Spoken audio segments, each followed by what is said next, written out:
Anybody can have strong and occasionally severe effects from their mental health. But how much of this really explains David Katz's horrific behavior? He would attempt the unimaginable in August of 2018 by taking the lives of 12 additional gamers. However, why did he do what he did? What hardships did David keep hidden from others? And what was the cause of his awful past?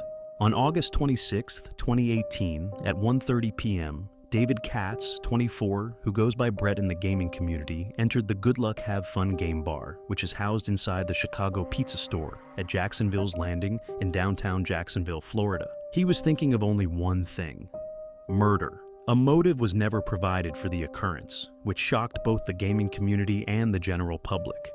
Many people are still baffled by what happened that day. However, in this video, we'll delve deeply into David Katz's past and examine some of the events that transpired before August 26, 2018, which might provide some answers to those questions. David Katz, born on December 22, 1993, to Richard and Elizabeth Katz, was believed to have had a happy and loving childhood. It is believed that he and his elder brother Brandon led prosperous lives in Baltimore, Maryland.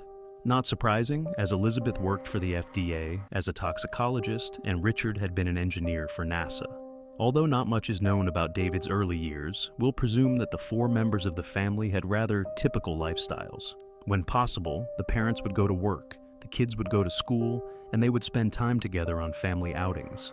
But after 12 years, that was all the result of transformation. Richard filed for divorce from Elizabeth in 2005, after a severe argument between the two stemmed from claims that Elizabeth had cheated and been verbally abusive. The neighbors were shown the ugly dispute. One of them stated that they went through a really nasty divorce approximately 10 years ago, and that's why the police were always coming over here. All in all, the family was incredibly dysfunctional. Police were summoned to the family home 26 times between 2003 and 2009. The causes? Calls for sexual offenses, health crises, welfare inquiries, general police information, domestic situations, problems relating to mental illness, civil litigation, runaways of children, and police support. Thus, the marriage was going through a difficult time, and while the argument first centered on accusations of infidelity and violence, it ultimately devolved into a contentious debate about the respective parenting styles and how each handled the mental health of the kids. You know, it's believed that David and Brandon both experienced mental health problems after their initial breakup. David, the latter, would occasionally ball himself up and refuse to go to school. Elizabeth made the decision that seeing a psychiatrist was necessary. An antipsychotic medication used to treat schizophrenia was prescribed to David. Thus, we can presume that the person who first saw David had provided him with this diagnosis. A few details that were noticed to support this diagnosis included reports of David's compulsive video game playing as a young adolescent, his frequent stay up till 3 or 4 in the morning, and his refusal to take a shower or go to school. He'd go days without washing his hair, and he'd be seen walking in circles around the house when Elizabeth took away his video games. Oh, it would occasionally become violent. She once shut the door to her bedroom and left the controllers there. After then, David punched a hole in the door to get them back.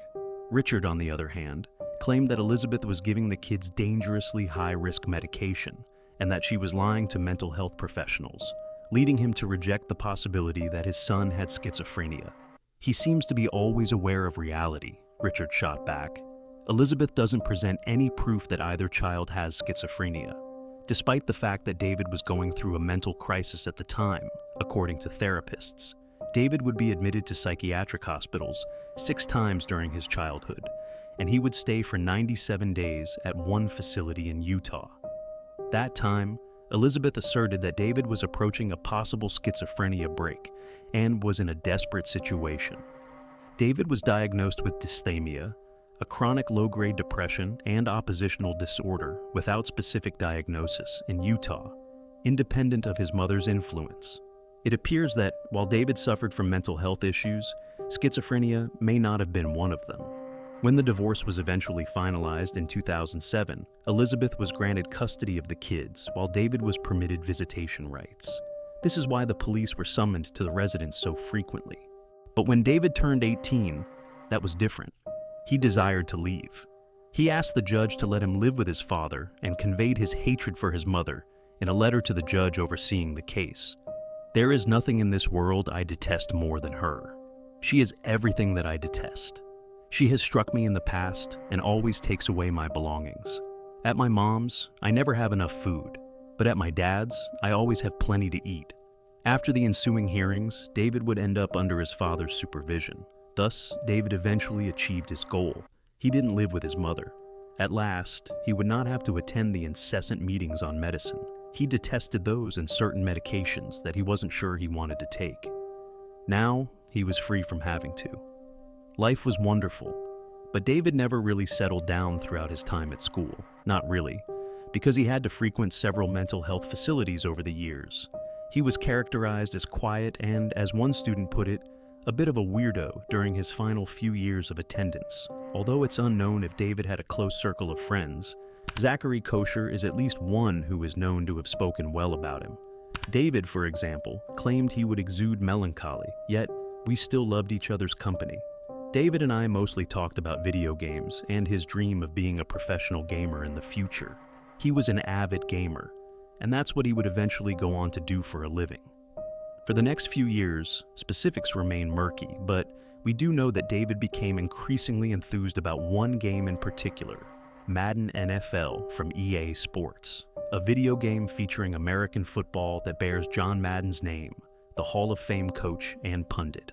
One local gamer said that David occasionally went to a weekly game night at a sports bar close to M&T Bank Stadium, which was related to Madden events. However, at that point, gaming wasn't making much money, and it wouldn't be unreasonable to assume that his father, a NASA engineer, wanted his son to pursue his own interests. It was going to be up to him to steer his son in the proper direction. It would also represent a victory over Elizabeth, if anything. Eventually, 3 years after graduation, in 2014, David enrolled at the University of Maryland.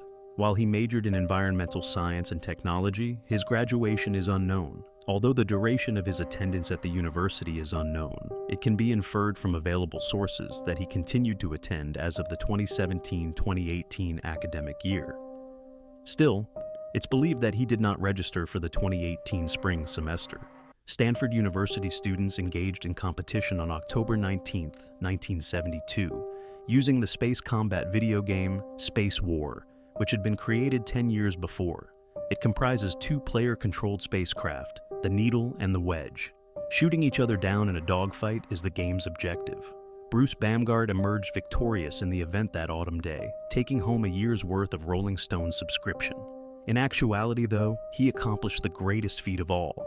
He had emerged victorious from the inaugural esports championship, which would serve as a model for a future multi-billion-dollar industry. Esports in the 21st century resembles something like this. This is somewhat absurd. Ever since the inaugural esports competition in the 1970s, we have advanced significantly. Look at us right now. By turning on a PC or game console, young people can sit at home and become some of the wealthiest individuals on the planet. You can establish a name for yourself in the scene and earn some respectable cash, even if you're not among the top. When it comes to esports, Madden has always been a fan favorite. Even while the contests don't place in the top 10 most watched esports events, there is still a devoted fan base and a sizable cash award for the winners. I won't delve into the specifics of how Madden tournaments operate, but to put it simply, there are several rounds that you must go through in order to advance to the grand finale. There are cash awards in some of the stages that precede the final. It was time for David to finally participate in a Madden tournament after making a name for himself online in 2015 and 2016 under the moniker Sliced Bread. In 2016, he did just that for Madden 17. David would make it through several early rounds and even win at one of the more prominently broadcasted events. The Buffalo Bills recently crowned their first ever Madden Club Series champion when 8 finalists competed for a $10,000 prize pool in a live broadcast event here at 716 Food and Sport.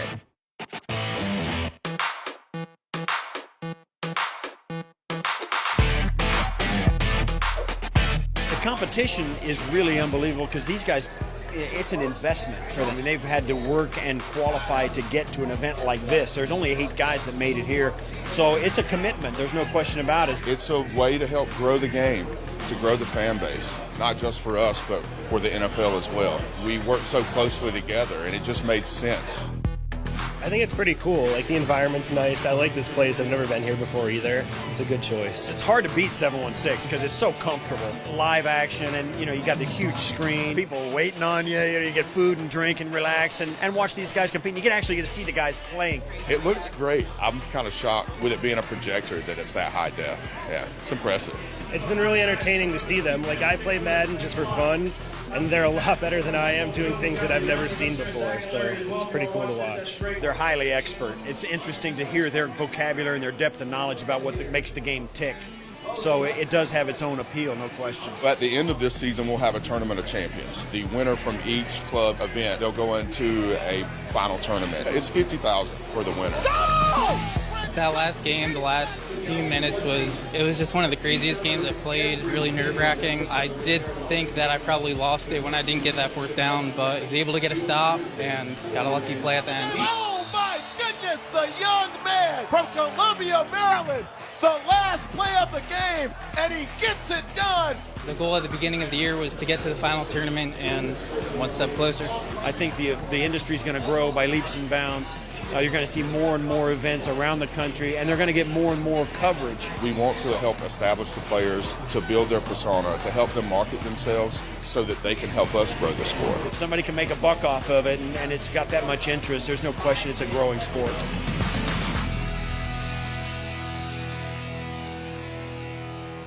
David didn't appear to make it to the main finale, despite taking home $10,000. His name isn't on the list. He would be at his most comfortable during tournaments, but he was characterized as socially uncomfortable and introverted. He didn't engage in what could be called a typical manner with his fellow players. He was nevertheless successful, and in contrast to the great majority of others, one of the chosen few who might be considered a top player. Despite being one of the best, he performed worse than others when competing on the greatest stages of the corresponding events. Some therefore concluded that David had turned into a bully's easy prey. There have been reports claiming that he was called derogatory names. This would have been written off as trash talk if he had been a somewhat better player and more gregarious, but it seems to have gotten under his skin. But keep in mind that is all but conjecture. One reported incident occurred at a Madden event in Las Vegas, according to a court record dated late 2019. According to rumors, David tried to board a cab with another player, Eli Clayton, also known as True Boy. But Eli didn't feel comfortable riding with someone, so David's request to board was turned down. David was alleged to be blatantly ridiculous and to have threatened Eli. He would then submit the issue to EA, but it doesn't appear like anything ever came of it. The Landing, a once thriving and well-liked shopping, dining, and tourism destination, is situated in downtown Jacksonville. However, the Landing would begin to suffer from a negative reputation in 2012 as a result of a few instances that left individuals dead. There had been several fights at a country music event at the Landing in August of 2012. Following the altercation, Evans Taylor, 22, was run over and killed. However, 26-year-old Greg Johnson was later found not guilty of murder. 2 months later, 2 football fans were involved in another fatal incident. Chris Petrie, a father of 3, had driven from Chicago to Jacksonville to watch the Bears take on the Jaguars. But he would never be able to attend the game. Chris would go to a pub within the Landing and start talking to Matthew Hinson's wife. Enraged by jealousy, Matthew approached him, took a knife out of his pocket, cut Chris's throat, and left the area. Chris would immediately pass away, and Matthew received a life sentence after admitting to second-degree murder. The once thriving venue's reputation was restored after the 2 accidents happened quickly after each other. But only 5 years later, another fatal occurrence had place. 2 teenage boys, ages 13 and 16, were shot in an alleyway inside the Landing in January 2017. The shooting would claim the life of 16-year-old Kamui Peterson, while the 13-year-old would escape unharmed. Tyreek Solomon, then 18, ultimately received a 2-year probationary sentence as part of an agreement with the prosecution. He entered a guilty plea to a felony charge of carrying a hidden firearm, sparing him from going to jail. On the grounds of self-defense, he was found not guilty of murder. As you can see, the landing had developed a reputation for violence based only on these 3 occurrences. In spite of this, EA decided to hold a Madden 19 regional qualifier there. One particular spot would be the game bar called Good Luck Have Fun, which is located behind Chicago Pizza. The tiny, claustrophobic area wouldn't seem like the typical location for an esports competition. Officials reportedly observed that the venue was too small and unsuitable for this kind of competition. People couldn't quite figure out how the space was selected. In any case, the competition moved forward. Everyone had to fulfill their obligations, and the preliminary matches started. Pro athletes such as David Eli Clayton, also known as True Boy, and Taylor Robertson, also known as Spot Me Please, were present and competing against each other to secure the regional prize money and advance in the competition. All 3 would go past the preliminary rounds, and by the time Sunday, August 26th arrived, the competition had really begun. David would be eliminated from the event at approximately 11:45 a.m., although he stayed at first. According to reports, he ultimately left and started roaming Chicago Pizza, asking people where specific gamers were. It's unclear if he left the gaming event to head to his car, where he had spent the previous night sleeping, but the catastrophe would strike the gaming event almost 2 hours later. Good morning, everybody. It is our big story on Fox 4 Morning News at 6. The shooting at a video game competition in Jacksonville now has gamers calling for more security at their tournaments. Well, that shooting killed 3 people, including the gunman. And we do have some team coverage with multiple crews. They're live in Jacksonville as well as here in Southwest Florida. And first, we're going to get to those reporters in just a couple of minutes. We're covering every aspect of this story, not only in those 2 locations in Florida, but also in Baltimore as well this morning. That's right. Let's go to Camilla Bernal. She is live in Baltimore with the very latest. Gamers here in Jacksonville, Florida were in a virtual world when all of a sudden a mass shooting became their reality. Some people ducked, others took cover, while others just ran as far as they could to avoid getting hurt. But unfortunately, not everyone was able to escape. We have got to change. We've got to really stop and say to ourselves, there's something wrong. 2 people were killed in another mass shooting in Florida. This time at an online gaming tournament in Jacksonville. Participants from all over the country had gathered in a pizza restaurant Sunday afternoon to compete in a Madden NFL tournament at Jacksonville's Landing Complex. That's where police say 24-year-old David Katz, a gamer from Baltimore, Maryland, opened fire. Crowds of people scattered in all directions, trying to get to safety in the populated outdoor marketplace. I just heard sound like gunfire, and the next thing I know, I see some people coming out of Hooters. And they were kind of falling. Almost a dozen others were injured by bullets or while trying to flee. There were 9 victims transported by JFRD to area hospitals. 7 of those had gunshot wounds. I'm happy to report that they are all in stable condition at this time. The FBI searched the suspect's home in Baltimore, hoping to find some clues as to why Katz committed this horrible act. This is a horrible day. Unfortunately, at the end of the day, we have to grieve for individuals that senselessly lost their lives.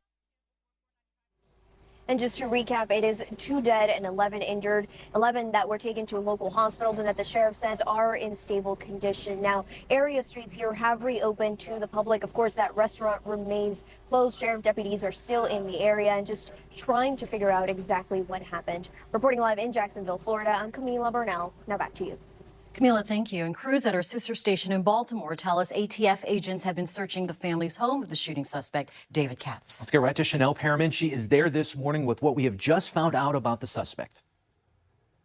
FBI and ATF agents here in Baltimore are assisting in the investigation, and they were seen coming in and out of a townhome in this South Baltimore neighborhood for several hours. According to property records, the townhome they were searching is owned by Richard Katz. Neighbors say he is the father of the gunman, 24-year-old David Katz. He lives on Harbor Island Walk, right off a key highway, not too far from the Inner Harbor. Neighbors say they didn't know the family too well. The people living right next door say they never saw any red flags. And another neighbor is saying the father is a really good guy, but they didn't know the gunman and only saw him on occasion.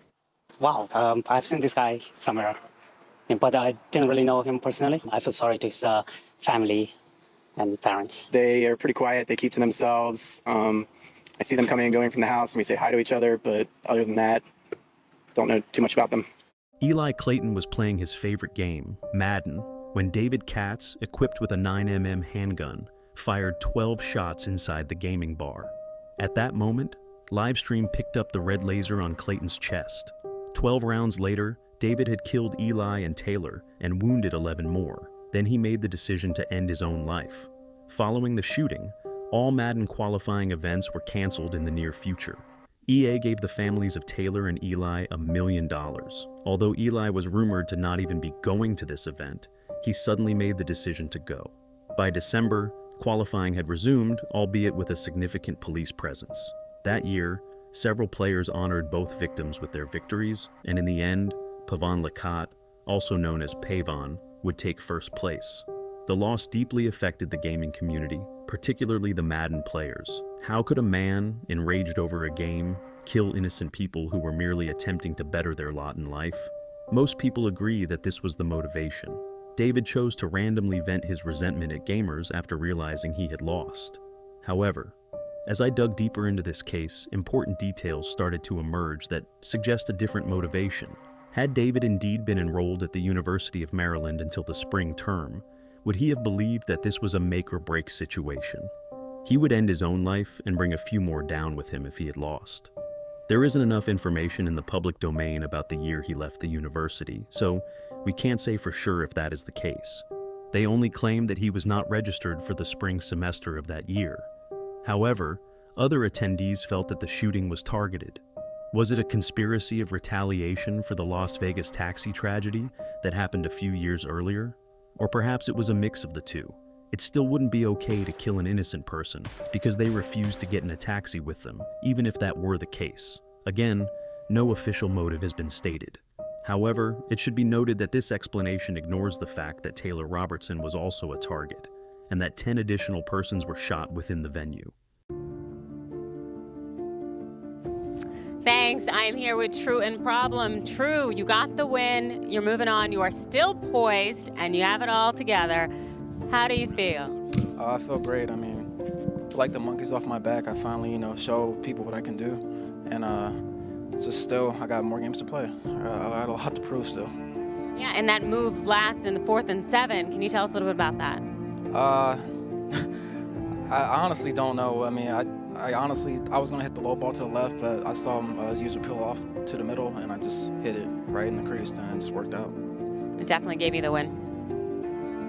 Let's present the belt to the champ. No, I mean, this is the first major, phenomenal first showing, phenomenal tournament. We saw every great aspect of Madden here, offense, defense, etc. Taylor, your defense carried you this time. You fought through a ladder of millions of players. You deserve this belt. Carry this home to your wife and kid as the first ever Madden Classic champion. In the middle of your game, when you heard something that turned out to be shots, and when you heard that, what went through your mind? I mean, I actually think you can hear my voice on there. I asked, "What do you shoot me with?" It's my first reaction. I heard the shots and I thought, "Why is there firecrackers in here?" And then I actually got hit, and I'd never been shot before, so I didn't know what to think. And then I turned around and actually saw the flashes from the gun, and at that point it just went into survival mode, and I just wanted to make sure I was out of there. And did you see the shooter? And if so, did you recognize him? I saw his silhouette. I could see his hair, but his face, he was holding the gun up, and the flashes were kind of covering his face because he was just letting them rip. And then again, once I saw the flashes, I didn't want to stick around to try to ID him, so I hit the floor and tried to find cover wherever I could. I feel like I was a lucky one. There's 2 guys, and I'm never going to get to shake their hand at a tournament again.